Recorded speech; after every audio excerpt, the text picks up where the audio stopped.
تو چمڑی تو ہم تبدیل نہیں کر سکتے کہ گوری کر لیں، لیکن یہ کہ اپنا کردار بالکل اسی طرح بنا لو جیسے کہ وسط میں یہ گورے لوگوں کا کردار ہے. یہاں تک کہ اگر یہ کھڑے ہو کے پیشاب کرتے ہیں تو اس میں بھی کوئی حکمت ہوگی، کوئی دانائی ہوگی، ہمیں سمجھ نہیں آتی، کم دماغ ہے، لیکن اس کے پیچھے بھی کوئی وزڈم ضرور ہوگی کھڑے ہو کے پیشاب کرنے کے پیچھے. یہ سوچ تھی. اب کون کھڑا ہوا امامت کے لیے؟ جنہوں نے پیٹ کی پرواہ نہیں کی، جنہوں نے کھانے پینے کی دنیا کی پرواہ نہیں کی. بلڈنگ ملی تو ملی، نہیں ملی تو پرواہ نہیں. کسی درخت کے نیچے ہی اپنے جو ہے نا شاگرد لے کے بیٹھ گئے، انہیں پڑھانا شروع کیا. یہ جو مدارس کا آج سلسلہ ہے، اس کا آغاز وہاں سے ہوا تھا کہ ہم نے انگریز کی کوئی شے نہیں استعمال کر. یہ جو حلال حرام کا چکر ہے نا، یہ بعد میں پڑھا. یہ مسئلہ نہیں تھا کہ حلال ہے کہ حرام ہے، یہ اصل میں بائیکاٹ ہے. جب بائیکاٹ ہوتے وہ حلال حرام کا مسئلہ نہیں ہوتا. ہم نے آپ کی کوئی شے نہیں استعمال کرنی. آپ کرسی پہ بیٹھتے ہیں، ہم نہیں بیٹھیں گے، ہم جو پھوڑی پہ بیٹھیں گے. آپ میز آگے رکھتے ہیں، ہم نہیں رکھیں گے. آپ یہ کرتے ہیں، ہم وہ نہیں کریں گے. ہم آپ سے 180 درجے الٹا چلیں گے. یہ پھر کسی نے ریزسٹ کیا تو ایمان بچا رہ گیا ہندوستان میں، وگرنہ یہ کہ ہر چیز کی تعبیر ہو گئی تھی، تعبیر جدید ہو گئی تھی. وہ تو پوری تفصیل میں آپ کے سامنے رکھوں، وہ ایک تو وقت زیادہ لگ جائے گا، کنٹروورسی بھی ہو جائے گی، کیونکہ وہ بھی ہمارے ہیرو ہیں. لیکن ظاہر ہے ہیرو ہی تو زیرو کرتے ہیں. تو ہو رہا تھا، بلکہ وہ ہے فتنہ ملت بیضا امامت اس کی، جو مسلمان کو سلاطین کا پرستار کرے. تو وہ بھی تو موجود تھے نا جو سلاطین کا پرستار بنا رہے تھے.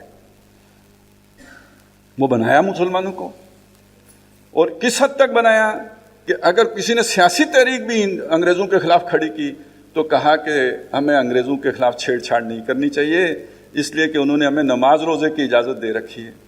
ہمارے محسن ہیں، ہمارے آقا ہیں، انہوں نے ہمیں نماز اور روزے کی اجازت دے رکھی. اس پہ علامہ اقبال نے کہا تھا، ملا کو جو ہند میں ہے سجدے کی اجازت، ناداں سمجھتا ہے کہ اسلام میں آزاد. تو وہ یہ بات تھی.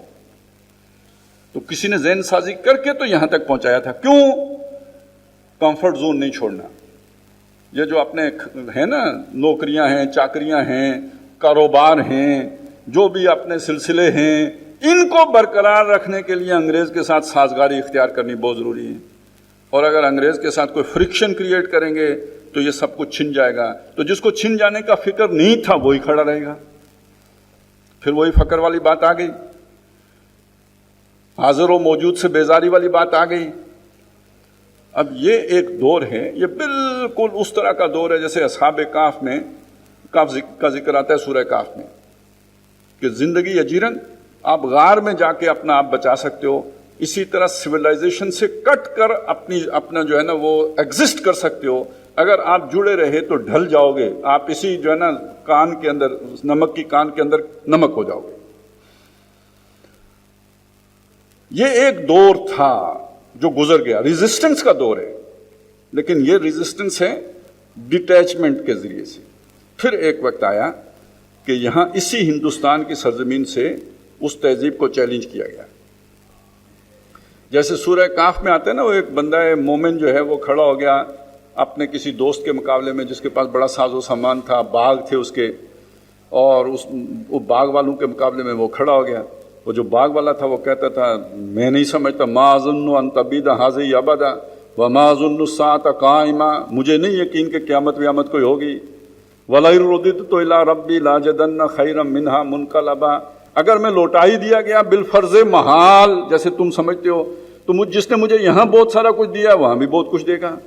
یہ ایک پوائنٹ آف ویو ہے. اب درویش کون ہوتا ہے؟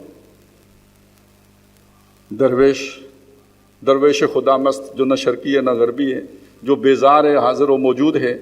اس نے کہا کہ یہ لولا اذ دخلت جنتک قلت ما شاء اللہ. میں تو نہیں کہتا یار مجھے کوئی حسد نہیں ہے تم سے، میں تمہیں صرف اتنا نکتہ سمجھا رہا ہوں کہ یہ کیوں نہیں ہوا جب تم اپنے باغ میں داخل ہوئے تو تم نے کہا ہوتا کہ یہ جو اللہ نے چاہا.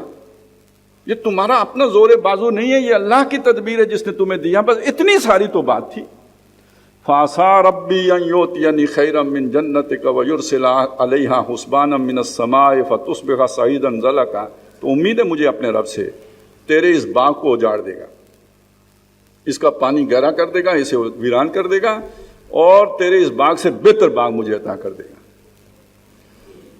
اب ذرا دیکھیے یہ کتنی یقین کے ساتھ کہی ہوئی بات تھی کہ سچ مچ ایسا ہو گیا۔ آگے ساری اس کی تشریح آ گئی ہے، یہی ہوا۔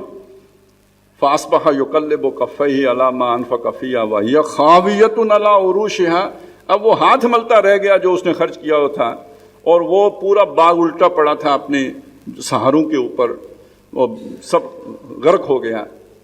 آپ یہ دیکھیں ذرا کہ کیا اسی انداز میں علامہ اقبال نے مغربی تہذیب کو چیلنج نہیں کیا کہ تمہاری تہذیب اپنے خنجر سے آپ خودکشی کرے گی، جو شاخ نازک پہ آشیانہ بنے گا ناپائیدار ہوگا۔ وہ کون سی شاخ تھی جو نازک تھی، جس کو اقبال نازک شاخ کہہ رہے ہیں؟ کون سی تھی؟ مادہ پرستی۔ یہ جو مٹیریل جو ہے نا، جو مٹیریلزم ہے اور اس مادہ پرستی ہے، یہ بہت نازک شاخ ہے۔ یہ تو اپنے پاؤں پہ خود کلاڑی مارنے والا کام ہے، اور اس کے نتائج ہیں جو اب وسط میں ظاہر ہونا شروع ہو گئے۔ خاندانی نظام بکھر گیا، والدین جو ہیں اولڈ ہوم میں پڑے ہوئے ہیں، وہ بچوں کو ترستے ہیں، کوئی ان کو گھاس ڈالنے کے لیے تیار نہیں۔ نئی نسل کو ابھی سمجھ ہی نہیں، جب انہیں سمجھ آئے گی تو وہ اس ایج کو پہنچ چکے ہوں گے جب نکھٹو ان کی کوئی بات ہی نہیں سنے گا۔ یہ ٹریجڈی ہے نا، جس سے نو انسانی دو چار ہوئی ہے۔ تو یہ ہمارے دانشور کہتے ہیں کہ جی وہ تو ترقی کر رہے ہیں، یہ ترقی ہے؟ یہ ہے نظر کو خیرہ کرتی ہے چمک تہذیب حاضر کی، یہ سنائی مگر جھوٹے نگوں کی رضا کاری ہے۔ تو جس طرح سورہ کہف کے اس بندہ خدا نے، مرد درویش نے، شاہین اقبال نے اپنے مقابل اس شخص کو چیلنج کیا تھا، اسی طرح علامہ اقبال نے اس تہذیب مغرب کو چیلنج کیا۔ اگلا واقعہ وہاں پہ جو آتا ہے وہ خضر کا آتا ہے۔ خضر کے واقعہ جو آپ اگر دیکھیں، موسیٰ علیہ السلام آتے ہیں، خضر کے ساتھ ملاقات ہوتی ہے، وہ ایک کشتی کو توڑ دیتے ہیں، ایک بچے کو قتل کر دیتے ہیں، ایک گرتی دیوار کو سیدھا کرتے رہتے ہیں۔ اس کا مطلب ہے وہ سیدھے کام بھی کرتے ہیں، الٹے کام بھی کرتے ہیں۔ کشتی توڑنا، بچہ مارنا، یہ الٹا لگے گا، موسیٰ علیہ السلام کو بھی الٹا لگا۔ دیوار سیدھی کرنا، یہ سیدھا کام کیا انہوں نے۔ اس کو ذرا یوں قیاس کر لیں کہ علامہ اقبال کے بعد کا جو دور ہے، مسلمانوں کا دور، غربت کا جو دور تھا، اس دور میں ہم ایک بات دیکھتے ہیں، کچھ مسلمان ملکوں کے ساتھ ظلم ہو رہا ہے، زیادتی ہو رہی ہے، جبر ہو رہا ہے، یہ الٹا کام ہو رہا ہے، اور کچھ ہیں ایسے اللہ کے لاڈلے، چہیتے، پیارے، دلارے، اور جن کے الٹے کام بھی سیدھے ہو رہے ہیں۔ اب ذرا آپ تلاش کریں یہ الٹے سیدھے کس کے ہو رہے ہیں؟ الٹے کام بھی وہ ہیں، ان کے الٹے کام، نتیجہ سیدھا نہیں کر رہا، یہ کون ہے؟ یہ جیسے باقی کچھ ہندوستان میں ہوا نا، یہ بھی ادھر ہی ہوا ہے۔ اب میں نہیں کہتا یہ ہم نے پاکستان کیوں بنایا جی، ہم نے جس لیے مرضی بنایا ہو سکتا ہے نوابوں نے اپنے مقصد کے لیے بنایا ہو سکتا ہے جرنلوں نے اپنے مقصد کے لیے بنایا ہو سکتا ہے انگریزوں نے اپنے مقصد کے لیے بنایا ہو، سب کا، امریکہ نے اپنے مقصد کے لیے امدادیں دی ہوں، سب کا اپنا اپنا مقصد ہو سکتا ہے، لیکن کوئی اللہ کی بھی تدبیر ہے کہ نہیں ہے؟ اور جب اللہ کی تدبیر ہوتی ہے تو کیا ہوتا ہے؟ میں ایک مثال دے دیتا ہوں آپ کو۔ اللہ کی تدبیر ہے کہ یوسف مصر جائے اور مصر میں جا کے وہاں کی جو تہذیب ہے، تمدن ہے، وہ سیکھے، جائے وہاں کو تعویل الاحادیث سیکھے، ڈپلومیسی سیکھے، سیدھی سی بات ہے، ڈپلومیٹ بنے، وہاں جائے، یہاں نہیں بن سکتا، وہاں جا کے بنے گا۔ کیسے بھیجے؟ بھائیوں نے اٹھا کے کنویں میں پھینکا، قافلے والے نے اٹھایا مصر پہنچایا، عزیز مصر نے خریدا، زلیخا عزیز نے جو ہے نا پالا پوسا۔ سب کی نیت کیا تھی؟ اللہ کی مرضی پوری کرنا، ایک کی بھی نہیں تھی، سب نے اپنی غرض کے لیے کیا، لیکن مقصد کس کا پورا ہوا؟ سرو کس کو کیا؟ اللہ کو۔ تو اللہ یوں بھی کرتا ہے، ایک مثال ہمارے سامنے آ گئی، اللہ یوں بھی کرتا ہے۔ اور آپ اگر پاکستان کو دیکھیں نا، اللہ نے پاکستان کے ساتھ یہی کیا ہے۔ جب بنا، آپ کے پاس جو ہے نا پیپر پن بھی کہتے نہیں تھی، لیکن انگریزوں کی ضرورت بن گئی، انہوں نے سنبھالا، امریکہ کی ضرورت بن گئی، انہوں نے سنبھالا۔ آج کہاں اللہ نے پہنچا دیا؟ آج اللہ نے ایٹمی پاور بنا دیا، آج اللہ تعالیٰ نے اسے بلاسٹک میزائل دے دیے۔ اب پتہ نہیں وہ خبر سچی ہے یا جھوٹی ہے، پتہ نہیں کیا ہے، کہ وہ 7000 کلومیٹر والا بھی کوئی فائر کر دیا ہے۔ اگر کر دیا ہے تو یہ آج سے 10 سال پہلے خودکشی سمجھی جاتی تھی، کیونکہ اس کا مطلب کیا ہے، آپ نے اسرائیل کو نشانے پہ رکھ لیا ہے، باقاعدہ اناؤنس بات ہو گئی ہے نا. تو اب جب اسرائیل اپنا جو دفاعی سارا وہ سوچے گا، پلان کرے گا، اسٹریٹجی بنائے گا، تو وہ بھی تو پاکستان کو نشانے پہ رکھے گا. تو اسرائیل کے نشانے پہ رکھنے کا مطلب صرف اسرائیل نہیں ہوتا، اسرائیل کے پیچھے 5 طاقتیں کھڑی ہیں.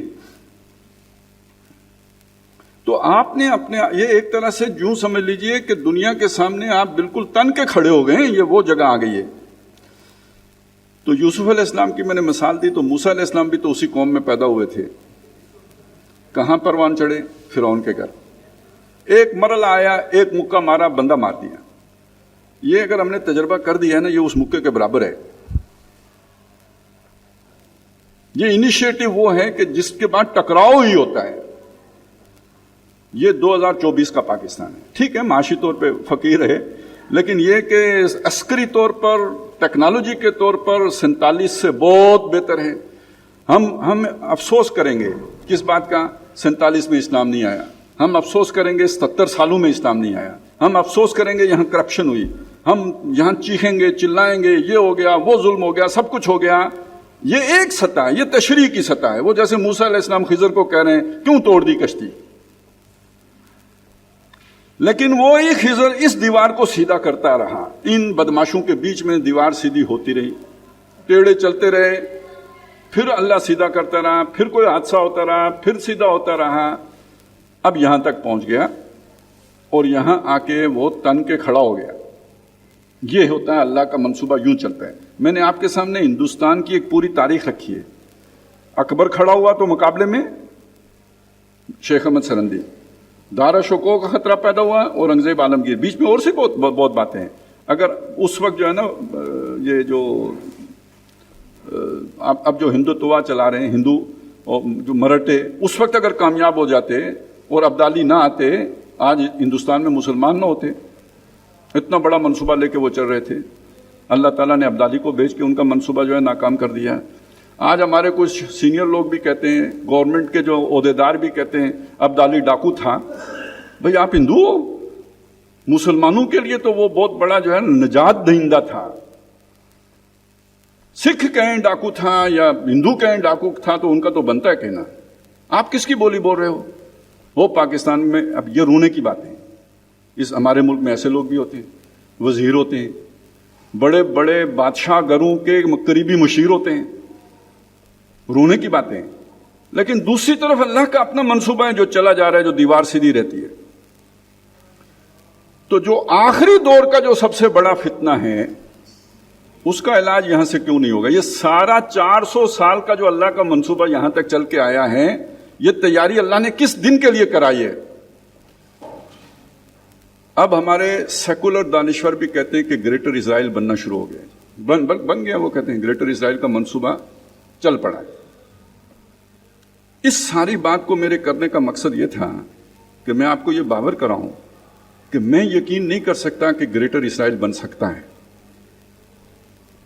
کیونکہ گریٹر اسرائیل میں صرف شام ہی کی بات تو نہیں ہے. گریٹر اسرائیل میں تو مدینہ بھی آتا ہے.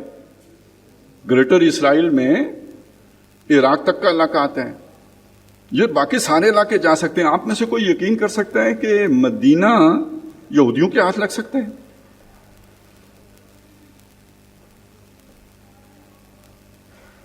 اور اندر خانے کی ان کی بات تو یہ، تو وہ مکے کے بھی دعوے دار ہیں.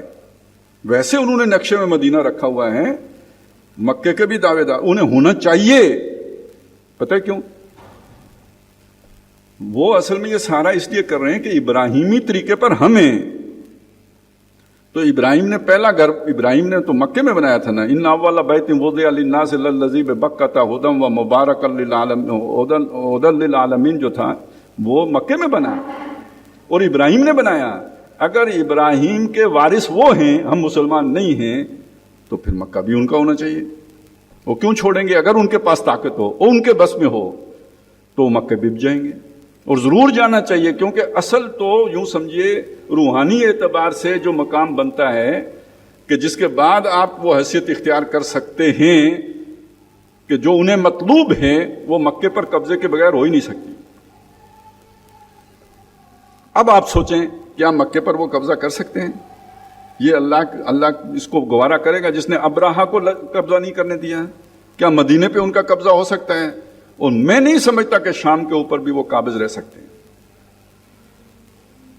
لیکن جب مکے اور مدینے کی بات آئے گی تو یہ یقین رکھیے یہ وہ وقت ہوگا کہ جس دن کے لیے اللہ تعالیٰ نے اس ملک کو پالا ہے، پروان چڑھا ہے، اس کی دیوار سیدھی کی ہے.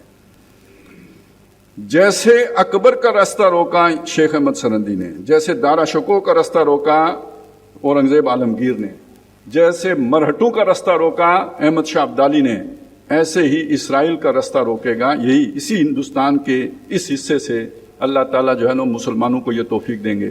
اس لیے اقبال نے کہا تھا میرے عرب کو آئی ٹھنڈی ہوا جہاں سے، میرا وطن وہی ہے، میرا وطن وہی ہے. اب اس کا ایک دوسرا پہلو ہے.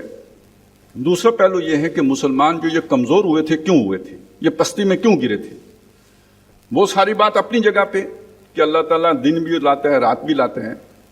تو یہ بات ذہن میں رکھیں کہ اس پستی میں گرنے کا سبب جیسے کہ ہم نے دیکھا کہ قرآن مجید کو چھوڑنا اور دنیا کا طالب بننا تھا. سورہ بنی اسرائیل کے پہلے رکوع میں بنی اسرائیل کی مثال پیش کر کے ہمیں سمجھایا اللہ نے کہ جب بنی اسرائیل نے 2 دفعہ کتاب سے بے وفائی کی تو 2 دفعہ اللہ نے انہیں عذاب عظیم سے دوچار کیا. انسانوں کے ہاتھوں جنگوں میں ان پر جو ہے مصیبتوں کے پہاڑ توڑے، شکستیں دی انہیں، اور بیت المقدس کی حرمت پامال ہوئی. مسجد جو حضرت سلیمان علیہ السلام نے بنائی تھی ایک مرتبہ، دوسری مرتبہ، اور یہ سب اس لیے ہوا کہ انہوں نے اللہ کے دین سے بے وفائی کی تھی. یہ جو مسلمان امت ہے یہ اللہ کی نمائندہ امت ہے. اللہ زمین کے اوپر اللہ کی نمائندگی کرنے والی امت ہے. اس کو اللہ تعالیٰ نے اپنی کتاب کا وارث بنایا. ثم اورثنا الکتاب الذین اصطفینا من عبادنا، وہ ہمیں، یہ اس کتاب پر چلنے کی بجائے غیروں کی پیروی شروع کر دے تو اللہ کی نگاہ میں اس سے بڑا مجرم کوئی نہیں. اور دنیا میں جو اللہ سزا دیتا ہے وہ اقتدار چھین کے دیتا ہے، جیسے وہ بنی اسرائیل کی تاریخ کے حوالے سے میں نے آپ کو بتایا. اسی طرح کی غیر قوموں کے ہاتھوں پٹوا کے دیتا ہے. یہی اللہ کا دستور ہے، یہی اللہ کی سنت ہے، یہی اللہ کا طریقہ ہے. تو پاکستان بنانے کے پیچھے ایک مقصد یہ بھی تھا. اقبال کا خواب، ہم کہتے ہیں نا مصور پاکستان ہے، مبشر پاکستان کیوں کہتے ہیں؟ کہ وہ یہ کہتے تھے کہ ہندوستان کے شمال مغرب میں یہ تو نظر آتا ہے کہ مسلمانوں کا ایک آزاد خطہ وجود میں آ جائے گا، لیکن اگر ایسا ہو گیا تو ہمیں موقع مل جائے گا کہ اسلام کے چہرے پر عرب ملوکیت میں جو داغ و دبے پڑ گئے تھے وہ ہٹا کر اصل اسلام کا چہرہ دنیا کو دکھا سکے. اب اس کے پیچھے پتہ ہے سوچ کیا ہے؟ اصل اسلام جب دنیا دیکھے گی تو وہ خود بخود اسے قبول کر لے گی. اس کے لیے کوئی اور تردد کرنے کی ضرورت نہیں ہے. اصل اسلام ہے ہی ایسا کہ دنیا کو اپنی طرف کھینچ لے گا. آج اگر دنیا اسلام سے دور ہے تو اس وجہ سے کہ اصل اسلام ہم نے نہیں دکھایا. تو اگر یہ ملک مل گیا تو ہمیں موقع مل جائے گا کہ ہم اصل اسلام دنیا کو دکھا سکیں. تو ملک ہم نے اصل اسلام دکھانے کے لیے حاصل کیا تھا، ہم نے تو اپنے ہاتھ دکھانے کے لیے استعمال کیا، ہاتھ رنگنے کے لیے اور ہاتھ دکھانے کے لیے استعمال کیا. ابھی تک تو یہی ہوا. تو اصل ذلت تو اس کا سبب انہوں نے یہ بیان کیا. اس کے لیے ایک عجیب بات یہ بھی ہے، بہت سے لوگوں کو نہیں پتا ہوگا کہ 1936 میں علامہ اقبال نے، ایک طرف آپ دیکھیں وہ مسلم لیگ کی حمایت کر رہے ہیں کہ ملک آزاد کرانا ہے، لیکن ایک اور جماعت بنا رہے ہیں خود، اور اس کا نام رکھنے ہیں جمعیت شبان المسلمین، اور اس کا مقصد بیان کر رہے ہیں کہ یہ نیک لوگوں کی جماعت ہوگی. یہ جب ملک آزاد ہو جائے گا نا تو اس کے لیے اس جمعیت کی ضرورت ہوگی تاکہ یہاں پر اسلامی نظام کو نفاذ کیا جا سکے. وہ چلی نہیں، 1-2 سال ہی چلی، پھر اس کے بعد ختم ہو گئی. ہم نے وہی نام اختیار کیا ہے، اس میں شبان المسلمین وہیں سے لیا ہے. جمعیت بیچ سے ہٹا دیا اس لیے کہ ابھی ہم نے اس کو اس طرح منظم نہیں کیا جیسے ایک جمعیت ہوتی ہے نا، اس طرح منظم نہیں کیا. تو جمعیت کا لفظ ہٹا دیا، شبان المسلمین وہی لے لیا. اب واپس آئیں ڈاکٹر اسرار احمد پہ. علامہ اقبال کی یہ سوچ ان سے لی مولانا مودودی نے رحمۃ اللہ علیہ، اور جماعت اسلامی بنائی. وہی جو جمعیت شبان المسلمین کا تصور تھا، اسی تصور پر مبنی جماعت، صالحین کی جماعت، نیکوکاروں کی جماعت، اللہ والوں کی جماعت، ربانیون کی جماعت، جو انہوں نے سوچا وہ جماعت اسلامی کی بنیاد رکھی. ڈاکٹر اسرار احمد بھی اولاً اسی جماعت کا حصہ رہے. بعد میں انہیں احساس ہوا کہ یہ اب وہ والی جماعت نہیں رہی تو اس سے وہ نکل گئے، چھوڑ دی، اور پھر تنظیم اسلامی بنائی اور انہی اصولوں پر بنائی.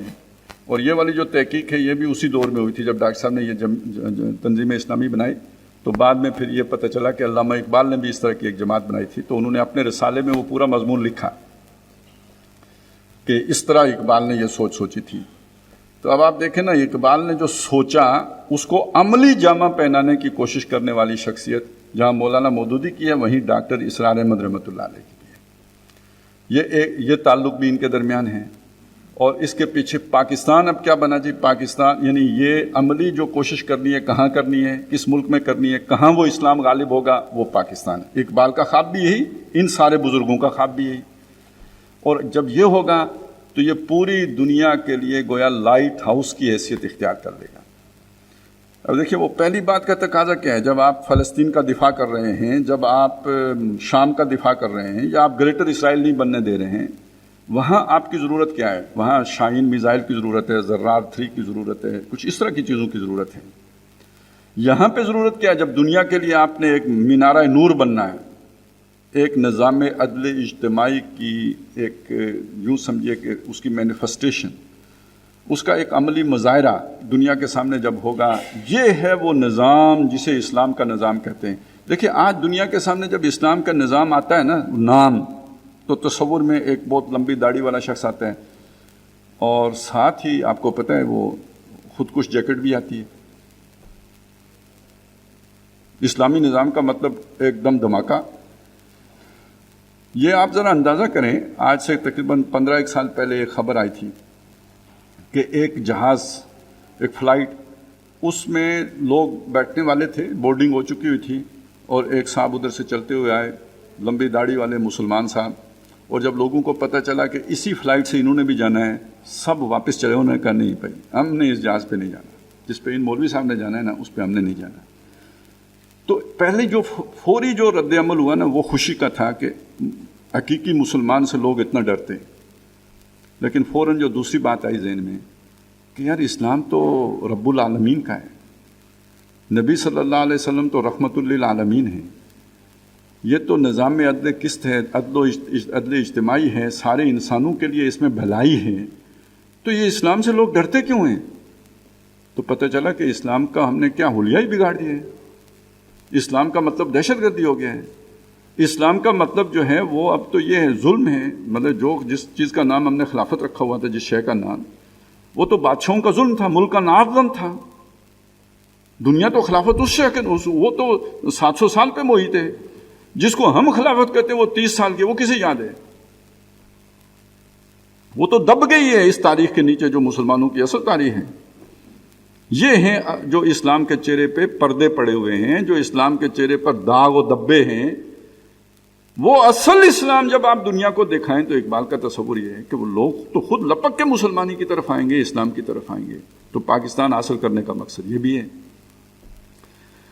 اب اگر ہم یہ چاہتے ہیں کہ اقبال ہمارا ہیرو بنے، اب میں آتا ہوں آخری حصے میں، تو دیکھیں محض اقبال کو پڑھنے سے اقبال آپ کا ہیرو نہیں بن جائے گا. کیونکہ آپ پڑھیں گے تو آپ کو کچھ اور لوگ بھی پڑھا دیں گے کہ اقبال جو ہے نا وہ تو بڑا عاشق مزاج آدمی تھا، جرمنی میں عشق لڑاتا تھا. یہ آج کل یہ سارا کچھ ہو رہا ہے نا. اقبال کی کریکٹر اسسنیشن جتنی اس دور میں ہوئی ہے، یہ 2001 کے بعد پوری اس کی اپنی زندگی میں بھی نہیں ہوگی. یہ کیوں ہوئی ہے؟ اس لیے کہ اقبال اسلام کا نیریٹو بیان کرتا ہے. اس کو ڈیمیج کرنے کے لیے اقبال کی شخصیت کو ڈیمیج کرنا ضروری ہے. وہ کیا جا رہا ہے. تو کنفیوژن تو ادھر ہی رہے گی. تو کیسے بچیں؟ اقبال کو سمجھنے کے لیے یا موٹیویشن لینے کے لیے اقبال سے ضروری ہے کہ آپ کا تعلق قرآن سے ہو. اور یہی تو اقبال کہہ رہا ہے کہ قرآن کی طرف آؤ، اس سے جڑو. اس کو چھوڑنے کی وجہ سے ذلیل ہوئے ہو. وہ زمانے میں معزز تھے مسلمان ہو کر، اور تم خار ہوئے تارک قرآن ہو کر. اب آپ یہاں دیکھیں ڈاکٹر صاحب کو پوری زندگی قرآن کی خدمت کرتے گزاری ہے. درس قرآن ہو رہا ہے، دورہ ترجمہ قرآن ہو رہا ہے، عربی کی کلاسیں ہو رہی ہیں، 1 سالہ کورس ہو رہا ہے. یہ سارا کس لیے ہو رہا ہے؟ تاکہ مسلمان قرآن سے جڑیں. عوامی درس قرآن کے پروگرام ہو رہے ہیں تاکہ لوگوں تک قرآن مجید کی تعلیمات پہنچیں. آج ہم اگر قرآن سے جڑیں گے تو وہ والی صفات جو اقبال بیان کر رہا ہے وہ تو قرآن پیدا کرتا ہے. اب ذرا میں آپ کے سامنے تکابر رکھ رہا ہوں. پہلے تو وہ حدیث سنا دوں، اللہ کے نبی کا فرمان ہے صلی اللہ علیہ وسلم، الدنیا سجن المومن و جنت الکافر، دنیا مسلمان کا قید خانہ ہے، مومن کا قید خانہ ہے، کافر کی جنت ہے۔ میں نے آپ کو یہ حدیث سنائی ہے، میں اگر آپ کو اس پر عمل کرنے کا کہوں آپ مجھے پاگل کہیں گے۔ آپ کا کیریئر ہے، آپ کا پروفیشن ہے، آپ کا کاروبار ہے، آپ کی دنیا ہے، میں کہہ رہا ہوں جو آپ کو بہت عزیز ہے، میں کہہ رہا ہوں یہ قید خانہ ہے، یہ کافر کی جنت ہے۔ آج کے سارے مسلمان دنیا کو جنت بنانے کے چکر میں پڑے ہوئے ہیں کہ نہیں پڑے ہوئے؟ کہتے ہیں جی برین ڈرین ہو رہا ہے، کیوں ہو رہا ہے؟ کوالٹی لائف، امریکہ میں زندگی جئیں گے، یورپ میں زندگی جئیں گے، یہاں کیا زندگی ہے؟ یہ پاکستان کوئی رہنے والا ملک ہے؟ یہ ہماری اپروچ ہے، یہ ہمارا نقطہ نظر ہے، یہ ہماری سوچ ہے۔ اب دیکھیں قرآن ہمیں کیا بتاتا ہے، یہی سورہ کاف جس کے بیچ کے میں نے آپ کو مضامین سنائے ہیں نا، یہ شروع کہاں سے ہوتی ہے؟ اِنَّا جَعَلْنَا مَا عَلَى الْأَرْضِ زِینَةً لَہَا، یہ زمین کے اوپر جو کچھ بھی ہے اس کو ہم نے رونق بخش دی ہے، اٹریکٹیو بنا دی ہے، لوگوں کو اپنی طرف کھینچ لیتا ہے۔ یہ مال ہے، دولت ہے، زمین ہے، یا آپ آج کیریئر شامل کر لیں، کاروبار شامل کر لیں، یہ سب خود بخود کھینچتا ہے اپنی طرف۔ اِنَّا جَعَلْنَا مَا عَلَى الْأَرْضِ زِینَةً لَہَا لِنَبْلُوَهُمْ أَيُّهُمْ أَحْسَنُ عَمَلًا، تاکہ ہم اس کے ذریعے سے لوگوں کا امتحان لیں کہ اچھے اعمال کرنے والے کون ہیں، نیکیوں کی طرف آنے والے کون ہیں۔ اگر یہ اٹریکشن ہی نہ ہوتی تو سارے فرشتے ہوتے، یہ اٹریکشن ہے جو انہیں اپنی طرف کھینچ رہی ہے۔ تو اب ہم دیکھتے ہیں کہ ادھر رکتا کون ہے، ڈرین کون کر جاتا ہے، رک کون جاتا ہے، یہ ہے اصل امتحان۔ اور آخری حصے میں جا کے فرمایا قُلْ هَلْ نُنَبِّئُكُمْ بِالْأَخْسَرِينَ أَعْمَالًا، کیا ہم نہ بتائیں تمہیں کہ اعمال کے اعتبار سے سب سے زیادہ خسارے میں کون ہے؟ الَّذِينَ ضَلَّ سَعْيُهُمْ فِي الْحَيَاةِ الدُّنْيَا، پھر جواب دیا وہ لوگ کہ جن کی ساری محنت دنیا میں گم ہو کے رہ گئی، وَهُمْ يَحْسَبُونَ أَنَّهُمْ يُحْسِنُونَ صُنْعًا، اور وہ سمجھتے رہے کہ وہ بہت اعلیٰ کاریگری کر رہے ہیں، یعنی وہ جو زینت حیات دنیا ہے اس کو حاصل کر رہے ہیں۔ ظاہر ہے اسے حاصل کرنے کے لیے محنت کرنی پڑے گی، محنت دن رات ایک کرنا پڑے گا۔ سوچیں جو بچہ 90% نمبر حاصل کرتا ہے، کتنی محنت کرتا ہے تو 90% نمبر آتے ہیں۔ پھر اس کے بعد جو اپنے پروفیشن میں ایکسل کرتا ہے، کتنی محنت کرتا ہے، ڈوبتا ہے نا اپنے پروفیشن میں، تب جا کے کوئی مقام بناتا ہے۔ لیکن یہ 60 سال کے بعد وہ ساری محنت کا نتیجہ کیا نکلے گا؟ قبر کی مٹی۔ یہاں تو جنت بن گئی۔ وہ جو اقبال کہتا ہے اس سے بیزار ہو جاؤ، جو تجھے حاضر و موجود سے بیزار کرے، وہ تو ایک بات ہے نا، صرف انہوں نے ایک بات کہی، اس کی موٹیویشن آپ کو قرآن دے گا۔ انسان کا یہ نقطہ نظر قرآن بنائے گا کہ یہ دنیا جو ہے متاع الغرور ہے، دھوکے کا سامان ہے، اس کے پیچھے کیوں پڑتے ہو؟ یہ کسی ایک لیکچر سے یہ بات سمجھ میں نہیں آ سکتی، یہ وہ ذکر و فکر، اختلاط ذکر و فکر سے یہ بات سمجھ میں آتی ہے، اس کے بغیر یہ سمجھ نہیں آ سکتی۔ لہذا اقبال سے جڑنے کا مطلب یہ ہے کہ اللہ کی کتاب سے جڑا جائے، آپ اقبال سے بھی جڑ جائیں گے، نہیں تو آپ اقبال کو بس ایک شاعر کی حد تک اپریشیٹ کر سکیں گے، ایک مفکر کے طور پر، ایک ہدی خاں کے طور پر، ایک امت کے خیر خواہ کے طور پر کبھی نہیں جان سکیں۔ تو اصل بات یہ ہے کہ قرآن مجید سے جڑنا۔ تو اللہ تعالیٰ ہمیں یہ یعنی پوری زندگی کا مشن بنانے کی توفیق عطا فرمائے۔ یعنی جیسے آخر اقبال بھی تو دنیا میں کوئی مقام دنیا کے اعتبار سے بہت اونچے اوانوں میں جگہ بنا سکتے، نہیں بنائی۔ ڈاکٹر اسرار کی مثال میں نے آپ کے سامنے رکھ دی، میں پرانی مثالیں تو نہیں دے رہا، اس دور کی مثالیں دے رہا ہوں۔ تو اس طرح اگر آپ بھی کریں گے، یہ والی شان فقیری اختیار کریں گے، تو اللہ تعالیٰ آپ کو وزڈم بھی دے گا، حکمت بھی دے گا، دانائی بھی دے گا۔ اور اقبال نے یہ بات کہی ہے، یہ وزڈم کیسے ملتی ہے؟ یہ کلیجہ چھلنی ہوتا ہے تو ملتی ہے۔ کارے جہاں بانی سے ہے دشوار تر کارے جہاں بینی۔ جہاں بانی کیا ہے؟ اقتدار حاصل ہو جانا، دنیا میں کوئی ترقی حاصل کر لینا، یہاں پہ بہت لگزوریس لائف بسر کرنا، یہ سب کا سب جہاں بانی ہے نا، جہاں اس کو جہاں بان ہونا، یعنی اس کا انتظام و انصرام کرنا۔ اس سے مشکل ہے، دشوار تر ہے کارے جہاں بینی، دنیا کو دیکھنا، سمجھنا، اس کا مشاہدہ کرنا، اس کو گہرائی تک سمجھ سکنا۔ تو کیسے یہ جہاں بینی پیدا ہو، دنیا کو میں دیکھ سکوں، سمجھ سکوں، دھوکہ نہ کھاؤں، حقیقت کو جان سکوں، یہ نظر کیسے پیدا ہوتی ہے؟ جگر خوں ہو تو چشم دل میں ہوتی ہے نظر پیدا.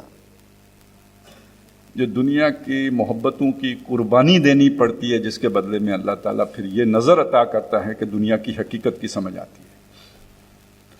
اور یہ حضور صلی اللہ علیہ وسلم دعا کیا کرتے تھے، اللہم ارنی حقیقت الاشیاء کما ہی، اے اللہ مجھے چیزوں کی حقیقت دکھا جیسے کہ وہ ہیں، جیسے نظر آتی ہے نا، جیسے فی الواقع ہیں ویسی دکھا. وہ نظر کیسے پیدا ہوگی؟ اس بے رغبتی کے نتیجے میں پیدا ہوگی. یہ وہ نقطہ نظر ہے جو قرآن پیدا کرنا چاہتا ہے، جو علامہ اقبال پیدا کرنا چاہتے ہیں، اور جو مسلمانوں کے لیے نجات کا اصل ذریعہ بن سکتا ہے. اللہ تعالی ہمیں یہ اختیار کرنے کی توفیق عطا فرمائے. اقول قولی ھذا واستغفر اللہ لی ولکم ولسائر المسلمین والمسلمات. السلام علیکم. میرا سوال یہ ہے کہ کلام اقبال میں جو اردو میں ہے وہ تو ہم سنتے ہی رہتے ہیں، ان کا پڑھتے بھی رہتے ہیں، تو فارسی میں جو ان کا کلام ہے وہ کس نوعیت کا ہے، اور اس میں کیا چیزیں جو ہیں اس میں تھوڑا سا اگر آپ ذکر کر دیں.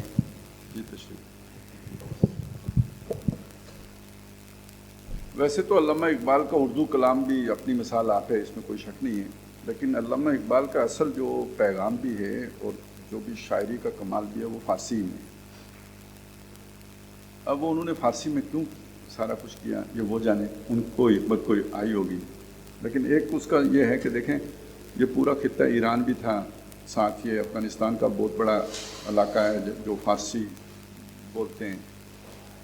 یہ جو 9 آزاد ریاستیں ہیں جو سوویت یونین کے ٹوٹنے کے بعد آزاد ہوئے ممالک، ان میں ایک بڑے علاقے میں فارسی بولی جاتی ہے.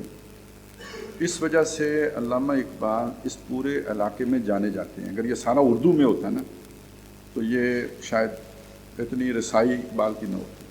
تو فارسی میں ہونے کی وجہ سے ان کی تعلیمات اس سارے علاقے میں بھی پہنچی ہیں. بلکہ ایران میں تو یہ بھی کہا جاتا ہے کہ وہاں جو انقلاب آیا تو اس میں جو بنیادی کردار ادا ہوا وہ علامہ اقبال کی شاعری کا رہا، یعنی وہ ایک لوگوں کا ذہن بنانے. تو اس حوالے سے فارسی ویسے اتنی کوئی مشکل نہیں ہے،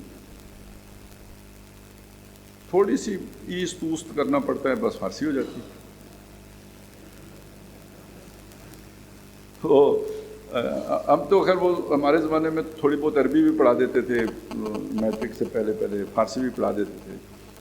اتنے توجہ سے تو ہم نہیں پڑھتے تھے، مذاق شذاق بھی چلتا رہتا تھا. تو وہ ایک استاد تھے نا، وہ انہوں نے یہ جیسے ہوتا ہے نا واٹ از دس، تو ہوتا ہے وہ اینچے است ہوتا ہے، اسے اینچیست کہتے ہیں. تو لڑکوں نے بعد میں مذاق بنایا اینچیست، وہ پھر دوسرا کہتا این ککڑیست، پھر وہ پوچھتا این کی کردیست، این انڈے دیندیست. اتنی فارسی ہوتی. صاحب یہ جو دنیا سے بے رغبتی کی آپ نے بات کی ہے، اس میں آج کل جیسے آپ کے سامنے ہی ہے کہ جو شخص جس کے ہاتھ میں دنیا میں چلے سمجھ آتی ہے، دنیا دل میں بندہ نہ رکھے، ہاتھ میں ہو، کیونکہ جس کے ہاتھ میں ہوتی ہے آج دنیا اسی کی بات سنتی ہے. دنیا سے بے رغبتی اگر اتنی اختیار کر لیں گے کہ ہاتھ میں ہو گئے نہیں کچھ بھی، بس دنیا گزر رہی ہے، تو اس شخص کی اتنی بندہ کی بات بھی نہیں سنتا. تو یہ تھوڑا سا بس کلیریفائی کر دیں. جی تشریف. ویسے ایک بات تو آپ نے خود ہی بہت عمدہ کہہ دی، شاندار بات کہہ دی کہ دنیا ہاتھ میں تو ہو دل میں نہ ہو. ویسے یہ بھی بہت میچورٹی کی بات ہے اور یہ اس سے مشکل ہے. ایک شخص کے ہاتھ میں بھی نہ ہو دل میں بھی نہ ہو یہ آسان ہے، ہاتھ میں ہو دل میں نہ ہو یہ مشکل ہے. میری بات سمجھ گئے نا؟ جو شے ہاتھ میں ہو اس کا دل میں آنے میں تو دیر ہی نہیں لگتی. ٹھیک ہے نا؟ جو دور ہے تو سو دور ہے، تو وہ ہو سکتا ہے آپ کے دل میں بھی نہ آئے. لیکن یہ کہ اب اس کو یوں دیکھ لیں، ایک شخص کو اللہ تعالیٰ نے دنیا پہلے دی، اس کے بعد اسے دین کی سمجھ دی، تو وہ اسے اب ہاتھ میں رکھے دل میں نہ رکھے. جس کو اللہ نے سمجھ پہلے دے دی وہ اب اگر دنیا کی طرف جاتا ہے تو کمتر کی طرف جاتا ہے. اب اس پر دوسری بات کا اطلاق ہوگا. اس کو اللہ نے من و سلوہ دے دیا، وہ جو ہے نا وہ پیاز اور ٹماٹر اور یہ مانگ رہے ہیں. اتستبدلون الذی هو ادنی بالذی هو خیر، پھر وہ والی بات آ جائے گی، پھر مردود ہو جائے گا وہ شخص. تو اسے جب اس کو ہدایت مل گئی اس کے بعد دنیا کی طرف نہیں جانا چاہیے. پہلے سے ملی ہوئی ہے تو ٹھیک ہے، اپنی اس پوزیشن کو، اس اسٹیٹس کو وہ استعمال کرے دین کے لیے. جس کو وہ نہیں دیا اللہ نے تو اسی طرح اسے دین دے دیا تو وہ دین کو پریکٹس کرے. ہو سکتا ہے کہ آگے جا کے تو اللہ تعالیٰ اس کو کوئی اسٹیٹس بھی دے دے، یہ تو ابھی اس کے اختیار میں نہیں ہے، لیکن اس کے لیے ایفرٹ نہ کرے، اس کی طلب نہ رکھے.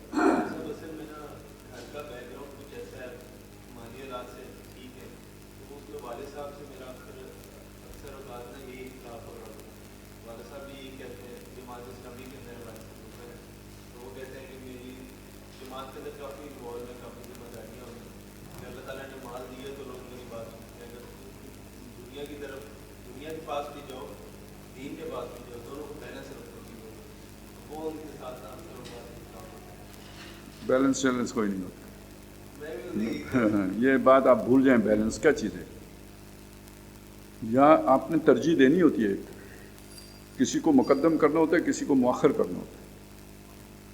یُنَبَّأُ الْإِنسَانُ يَوْمَئِذٍ بِمَا قَدَّمَ وَأَخَّرَ. اس دن انسان کو بتا دیا جائے گا اس نے مقدم کیا کیا، مؤخر کیا کیا. اور مقدم عام طور پہ پھر وہی بات ہے، نو نقد والی چیز ہوتی ہے، 13 ادھار والی نہیں ہوتی. بل تؤثرون الحیات الدنیا، تم دنیا کو جو ہے وہ ترجیح دے بیٹھتے ہو. والآخرۃ خیر وابقیٰ، جبکہ آخرت بہت اچھی بھی ہے، باقی بھی رہنے والی ہے، یہ تو ختم ہو جانے والی ہے. تو یہ اصل میں ایک فریب ہے کہ میں بیلنس کر رہا ہوں. بیلنس کوئی نہیں، قربانی ہے ہر وقت. وَلَنَبْلُوَنَّكُمْ بِشَيْءٍ مِّنَ الْخَوْفِ وَالْجُوعِ وَنَقْصٍ مِّنَ الْأَمْوَالِ وَالْأَنفُسِ وَالثَّمَرَاتِ. کیا بیلنس ہے اس میں؟ سر کالج لائف سے لے کر اب تک کچھ چیزیں آبزرو کی ہیں اقبال کے حوالے سے، کہ صوفیزم ہو وہ بھی اقبال کو استعمال کرتے ہیں، تحریکیں ہوں وہ بھی اقبال کی بات کرتے ہیں، ایون کئی جگہوں پر تو شوبز میں بھی اقبال کا استعمال کیا جاتا ہے. تو جب اقبال کی خودی کا مطالعہ کیا غور سے تو اندازہ ہوا کہ اصل تو اقبال کا جو ویژن ہے وہ تو یہی ہے، دو نظریہ، دو قومی نظریہ اور اس کے بعد پھر یہ ایک حقیقی اسلامی ریاست. تو یہ جو دوسرے طبقے بھی اقبال کو کوٹ کرتے ہیں اور اس سے اپنی راستے نکالتے ہیں، اس کے حوالے سے اس کو کیسے مطلب دیکھا؟ اصل میں جو جامع شخصیات ہوتی ہیں، جن کی تعلیمات کے اندر جامعیت ہوتی ہے، وہ ہر ایک کے لیے کچھ نہ کچھ تو کشش رکھتے ہی ہوتے ہیں، کیونکہ ان کا بھی کسی نہ کسی سیرابی کا بندوبست ان کی فکر کے اندر موجود ہوتا ہے. حادثہ یہ ہوتا ہے کہ وہ بس اتنے ہی حصے کو لے لیتے ہیں جتنا انہیں پسند ہوتا ہے، پورا نہیں لیتے. تو وہ اسی حد تک اس شخصیت کو کوٹ بھی کرتے ہیں، اتنا ہی لیتے ہیں، باقی نہیں کرتے. السلام علیکم. جی وعلیکم السلام. جب آپ نے بے رغبتی کی جو کی ہے بات، تو جی اس میں دنیا سے بے رغبتی جی ایک جی معیار کیا ہے، اور اس کی جی ظاہری طور پر اس کی علامات کیا ہیں کہ مال جمع نہ کیا جائے، یا اس کا کیا معیار ہے؟ مطلب ہمارا دین اسلام تو ہمیں یہ سکھاتا ہے کہ ہر کام میں میانہ روی سے لیا جائے کام. تو مال کی کیا حیثیت ہے، مال جمع نہ ہو یا اس طرح؟ مطلب سمجھ آ گیا. میانہ روی بھی بہت اچھا لفظ ہے. اب جان پہ بن گئی ہو، آگ میں کودنا ہو ابراہیم علیہ السلام نے، اور یہی وقت کی ڈیمانڈ ہو، تو اب کیا میانہ روی ہوگی؟ اپنے 2 ٹکڑے کر کے آدھا ڈال دو آگ میں، آدھا باہر رکھ دو، یہ میانہ روی ہوگی؟ یا سموچی آگ میں چھلانگ لگانی پڑے گی؟ کیا یہ انتہا پسندی ہوگی؟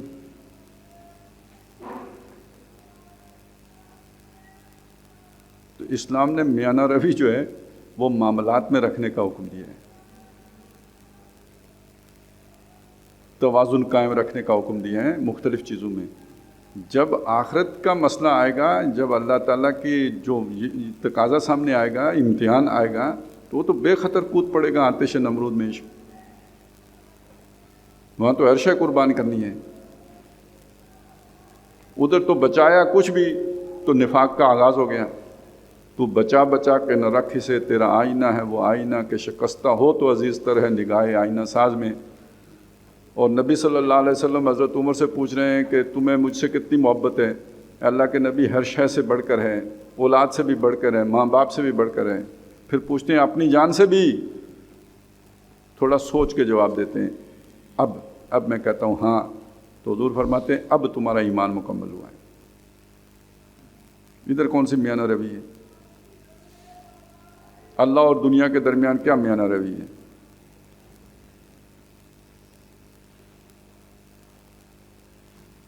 بین الانسان میانہ روی ہے، یعنی میاں بیوی ہیں تو وہاں پہ میانہ روی رکھو، دو بیویاں ہیں تو میانہ روی رکھو، ماں اور بیوی کے درمیان میانہ روی رکھو، جہاں ہم سے نہیں رکھی جاتی یہاں میانہ روی ہے۔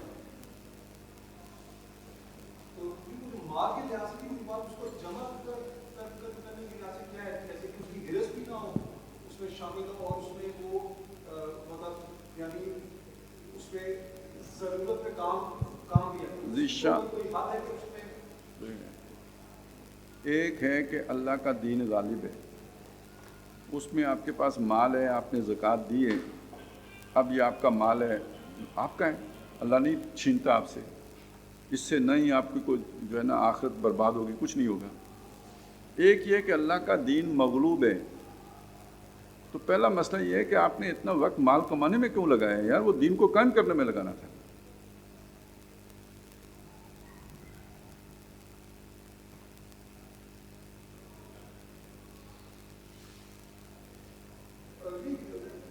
چلیں آپ رکھ لیا کریں، آپ جتنا مرضی رکھ لیں، اب میں نہیں روکتا، بس سمجھا دیا ہے، اب آگے جتنا مرضی رکھ لیں، چلیں۔ السلام علیکم۔ علامہ اقبال کا ایک شعر ہے کہ میرے، جو ابھی آپ نے عرض بھی کیا، میرے عرب کو جہاں سے ٹھنڈی ہوا آئی، میرا وطن وہی ہے، میرا وطن وہی ہے۔ اس کے علاوہ ایک اور شعر بھی ہے جہاں پہ مجھے وہ ایگزیکٹ یاد نہیں ہے، لیکن وہ کہتے ہیں کہ ہم مسلمان ہیں، سارا جہاں ہمارا وطن ہے۔ تو جو وطن، ایک انہوں نے کہا ہے کہ میرے عرب کو جہاں ٹھنڈی ہوا آئی، میرا وطن وہی ہے، یہ وطن بننے والے پاکستان کو ریپرزینٹ کرتا ہے یا پوری دنیا، پورے جہاں کو ریپرزینٹ کرتا ہے؟ جی تشریف رکھیں۔ ویسے تو آپ کے سوال کے لیے جو بنیاد بنائی ہے نا، وہ یہ بنائی ہے کہ سارے جہاں سے اچھا ہندوستان ہمارا، وہی والا ہے نا وہ جو آپ نے پہلا شعر پڑھا۔ تو علامہ اقبال پر بھی مختلف ادوار گزرے ہیں، وہ ایک دم 1936 میں نازل ہو کے 1938 میں فوت نہیں ہوئے، بچپن بھی گزرا ہے، جوانی بھی آئی ہے، تو انسان کی سوچ کا بھی ارتقاء ہوتا ہے۔ ایک وقت تھا انہوں نے ہندوستان کے ترانے الاپے ہیں، اس میں کوئی شک نہیں ہے، لیکن وہی ہندوستان کے شمال مغرب میں ایک علیحدہ مسلمان ملک کے قائم ہونے کی بھی نشاندہی کر رہے ہیں، تو اس کا مطلب ہندوستان کی تقسیم کا بھی دعویٰ کر رہے ہیں۔ تو اب جب یہ بات کر رہے ہیں تو پھر وہ پہلی بات کی تو نفی ہو گئی نا، تو یہ اصل میں ان کی سوچ کا ارتقاء ہے۔ دوسری بات یہ ہے کہ سارے جہاں کے بارے میں وہ نہیں کہہ رہے ہیں، اس لیے کہ وہ ایک حدیث کا حوالہ دے رہے ہیں، میرے عرب کو آئی ٹھنڈی ہوا جہاں سے، تو وہ ایک حدیث ہے کہ جس میں نبی صلی اللہ علیہ وسلم فرما رہے ہیں کہ مجھے مشرق سے ٹھنڈی ہوا آ رہی ہے۔ تو وہ جو مشرق سے حضور صلی اللہ علیہ وسلم کو ٹھنڈی ہوا آ رہی ہے، وہ کہہ رہے ہیں کہ یہ میرا ملک ہے، یعنی یہ کہ یہ جو شمال مغربی ہندوستان میں جو علاقہ ہے جہاں پہ میں رہتا ہوں، تو وہ سیالکوٹ ہو یا لاہور ہو، تو میرا وطن وہی ہے، میرا وطن وہی ہے۔ سر میرا آپ سے سوال یہ ہے کہ سر آپ نے جو اللہ کا نظام غالب آنے کے لیے، خلافت کا نظام قائم کرنے کے لیے جو اویئرنیس کمپین ہے، جس طرح پیرنٹنگ میں، چائلڈ میں، اسکولنگ میں، وہ کہاں سے اسٹارٹ کرنی چاہیے؟ مطلب انیشیل ایج سے فائنل ایج تک اس کا کہاں سے پلان کرنا چاہیے؟ دیکھیں، اس کی کوئی ایک میعاد مقرر نہیں ہے کہ آپ فلانی جگہ سے شروع کر کے فلانی تک لے کے جائیں۔ بات یہ ہے کہ کس کو کب سمجھ آتی ہے۔ کوئی خوش نصیب وہ ہوتے ہیں کہ جنہیں چائلڈہڈ میں ہی سمجھ آ جاتی ہے، کوئی وہ ہوتے ہیں کہ جنہیں جا کے کہیں لیٹ ایج میں سمجھ میں آتی ہے۔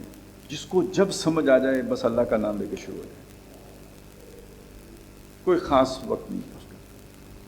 یہ تو اب ہم تقسیم کرتے ہیں نا، ابھی میں ذرا تعلیم سے فارغ ہو لوں، ٹھیک ہے، یہ ایک فریب ہوتے ہیں۔ آپ تعلیم سے فارغ ہوں گے تو آپ کو اگلا مرحلہ درپیش ہوگا، آگے آپ کی شادی ہونی ہے، کوئی جاب ہوگی، کچھ آپ کا کیریئر بنے گا، تو کسی اچھی جگہ پہ آپ کا رشتہ ہوگا، تو ذرا یہ ہو جائے تو پھر رشتہ ہو جائے گا. تو ذرا ابھی کچھ سال ہی تو ہوا ہے, ذرا سیٹل ہو جاؤں تو پھر سیٹل ہوتے ہیں تو اتنے اولاد نکلنا شروع ہو جاتی ہے. ان کی تعلیم سے فارغ ہو دونوں تو پھر وہ ادھر سے فارغ ہوئے, آج پی لے کر لوں تو پھر جب تک اپنی زندگی پیلی ہو چکی ہے. سر ہم نے اقبال کی تعلیمات سے اللہ کے قرآن سے ہم نے اپنی انڈیویجولزم میں ہم نے بہتری لی ہے, لیکن جب ہم اس کو اجتماعی سطح پہ غالب کریں گے تو اس کے لیے ہمیں سر نظام کی ضرورت پڑے گی. کیا ایسے ہی ہے؟ ہاں نظام کی ضرورت. مطلب ہم پھر بہتر طریقے سے کر پائیں گے. جی ہم اسے بہتر طریقے سے کر پائیں گے. جی بالکل. یعنی یہ دیکھیں نا, ایسا ہے نظام ایک مشین کی مانند ہے, ہم اس میں ایک پرزے کی مانند ہیں. پوری مشین کا جو رخ ہوگا پرزا ادھر ہی چلے گا. اب یہ تو نہیں ہو سکتا کہ پرزا اٹھ کے مشین کے اگینسٹ چل پڑے, وہ تو کرش ہو جائے گا. تو پوری مشین جب اللہ کے نظام کے تابع آ جائے گی یا اللہ کے قانون کے تابع آ جائے گی تو ہر پرزے کے لیے سہولت پیدا ہو جائے گی. تو فرد آج کے دور میں فرد کی کوئی وقت نہیں رہی, آزادی اس کی ختم ہو گئی ہے. نظام کے جبر کے نیچے وہ کسا گیا, اور وہ جبر اب اس درجے میں ہے. دیکھیں نا, آپ کے ٹیکسیز ہیں, یوٹیلیٹی بلز ہیں, چارجز ہیں, یہ چیزیں ہیں, انہوں نے پوری طرح آپ کو اپنے شکنجے میں کسا ہوا ہے. عہد حاضر ملک الموت ہے تیرا, جس نے قبض کی روح تیری دے کے تجھے فکر معاش. روح قبض کرنا چاہیے. تو جب تک وہ عادلانہ نظام قائم نہیں ہو جاتا, اللہ کی کامل بندگی بھی ممکن نہیں. باطل کے اقتدار میں تقویٰ کی آرزو, کتنا حسین فریب ہے جو کھا رہے ہیں.